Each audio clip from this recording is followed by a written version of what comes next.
Bonjour à toutes et à tous, bienvenue sur votre chaîne d'information régionale. En ce jeudi 23 mai, voici le journal en images, en 7 minutes, l'actualité du jour près de chez vous. D'abord vos prévisions météo dans l'ensemble, une très belle journée ensoleillée, 24 degrés à Lille, 20 degrés à Calais ou au Touquet, 19 degrés à Boulogne à Dunkerque, sous le soleil.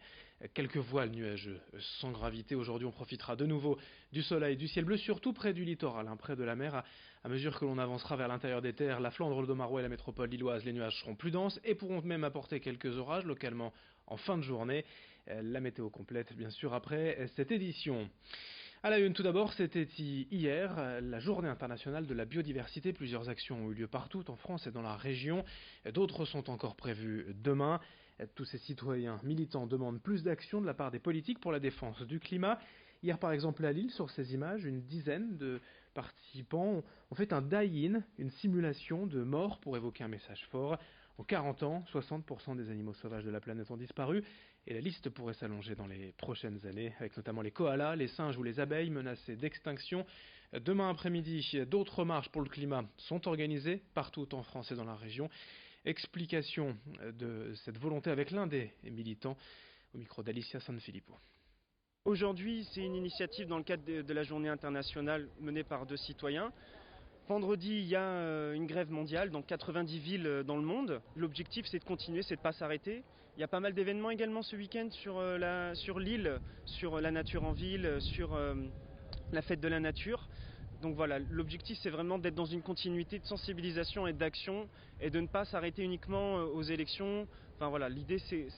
On est tous les jours toutes les 20 minutes, on perd une espèce dans le monde. Donc l'objectif, c'est d'avoir une continuité, qu'un maximum de personnes s'engagent et s'impliquent dans du militantisme pour l'environnement. On parle de santé également à l'occasion du congrès annuel des chirurgiens de l'obésité et des maladies métaboliques. Jusque samedi à Lille-Grand-Palais, l'événement réunit de nombreux professionnels et spécialistes de toute la France pour une meilleure prise en charge de l'obésité.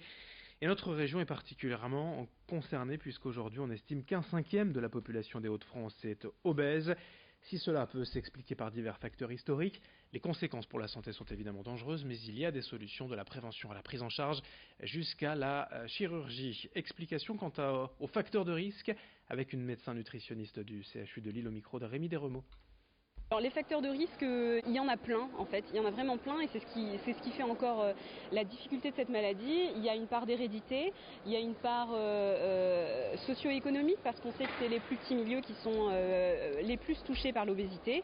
Après, voilà, il y a plein d'autres choses qui entrent en compte, son rythme de vie, encore une fois ses habitudes, sa profession, voilà. Après, voilà, c'est principalement des milieux peut-être un peu plus défavorisés, sur lesquels il va falloir peut-être faire un petit peu plus de travail de sensibilisation et de prévention.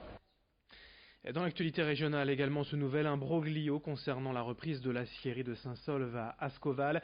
Hier, le repreneur annoncé British Steel a été placé en faillite et en liquidation judiciaire. Mais le ministre de l'économie, Bruno Le Maire, et le président de la région, Xavier Bertrand, se sont tout de suite voulus rassurants auprès des 270 salariés, forcément inquiets de cet énième rebondissement. Pour si British Steel est concerné par la faillite, ce n'est pas le cas de la maison mère de l'entreprise britannique qui pourrait donc valider de nouveau ce projet de reprise. C'est d'ailleurs la citation du jour, la phrase du jour aujourd'hui et avec le quotidien CNews de Xavier Bertrand. Le prêt de 12 millions d'euros par la région des Hauts-de-France est toujours disponible. Nous devons apporter des réponses aux salariés sur la solidité économique de ce projet. Évidemment, sur place à Saint-Saulve, de plus en plus de salariés désespèrent et doutent de la viabilité de ce projet de reprise. Dans un tout autre registre, bientôt l'été et les vacances. Et comme chaque année dans la région, l'opération ETER sera renouvelée en juillet-août pour vous emmener à la plage pour à peine 2 €. Le calendrier des week-ends vient d'être annoncé par le conseil régional. C'est Rémi Desremeaux avec nous en plateau qui va tout nous dire de l'opération 2019. Si vous avez besoin de plage et de soleil, la région vous apporte une bonne nouvelle. L'opération ETER en Hauts-de-France est de retour. Elle permettra toujours aux habitants de la région de voyager vers le littoral pour seulement 2 €. Ce prix comprend évidemment l'aller et le retour. Des bus et des cars prendront le relais des trains pour vous emmener vers les lieux touristiques choisis. Car en plus des plages du littoral, il y a un dispositif ville et plusieurs espaces naturels qui sont prévus. Toutes les dates vous sont d'ailleurs déjà accessibles. Alors, il y a les week-ends du 6, 7, 20 et 21 juillet. En août, il y aura le 3, 4 et le 10 et 11 août, tout ça c'est en week-end et c'est seulement pour le dispositif mer.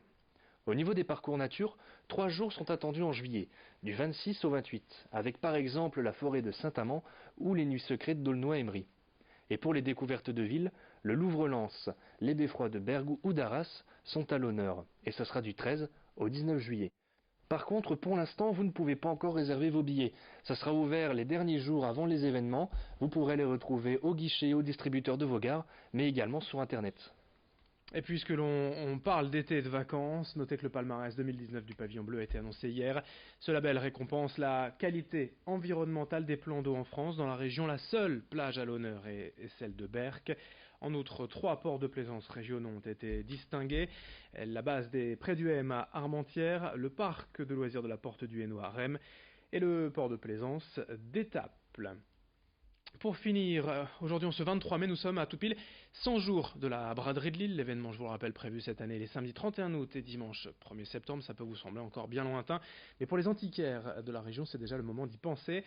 Les professionnels ont beaucoup plus d'objets à vendre que d'habitude lors de la braderie et c'est aujourd'hui, en ce moment, qu'ils font leur stock. Du mobilier, de la vaisselle, de la décoration en tout genre, de toutes les époques, de tous les styles, baroque, rétro ou industriel, à chacun son catalogue. Au village des antiquaires de Saint-André-les-Lilles, le week-end de la braderie est un événement à part. Explication au micro d'Alicia Sanfilippo. On a beaucoup de gens qui viennent une première fois, qui font du repérage, qui essayent de trouver des objets pour décorer dans leur maison. Ensuite, on a des clients qui sont habitués à un type de marchandises qu'on connaît, donc on les appelle, on les fait venir, on leur dit qu'on a trouvé ce qu'ils avaient envie d'avoir. Et après, on a aussi les gens qui viennent juste pour se balader le week-end, le dimanche, parce que c'est un lieu qui existe depuis plus de 20 ans et qui permet de déambuler, de découvrir des univers complètement différents selon les marchands. Fin de ce journal régional. Dans un instant à suivre vos prévisions météo et dans moins de 8 minutes, dès le prochain quart d'heure, un prochain journal. Très bonne journée à tous.